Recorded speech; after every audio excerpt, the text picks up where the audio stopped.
हाँ जी, आज है day 5 of surface area and volume. लेकिन आज हम कोई भी क्वेश्चन नहीं करेंगे सरफेस एरिया एंड वॉल्यूम का, बल्कि उससे भी ज्यादा इंपॉर्टेंट यूनिट कन्वर्जन्स करेंगे जो एग्जाम्स में आपको बहुत ज्यादा हेल्पफुल होने वाले हैं। ये सिर्फ क्लास 10th के लिए ही नहीं, क्लास 7th, 8th और 9th के स्टूडेंट्स के लिए भी यूजफुल है।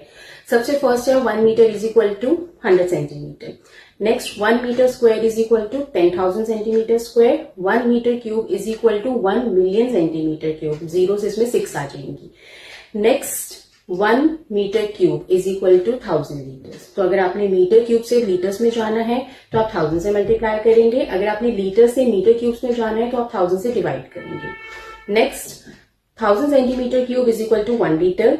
Next 1 metre cube is equal to 1 kilolitre. I hope ये आपके लिए यूजफुल होगा। आई एम सॉरी, एक इंपॉर्टेंट कन्वर्जन और रह गई है। 1 hectare is equal to 10,000 metre square. And I am damn sure ये आपके लिए बहुत ज्यादा यूजफुल होगा। और अगर वीडियो अच्छा लगा तो प्लीज लाइक फॉलो शेयर कर दीजिएगा। Thank you so much.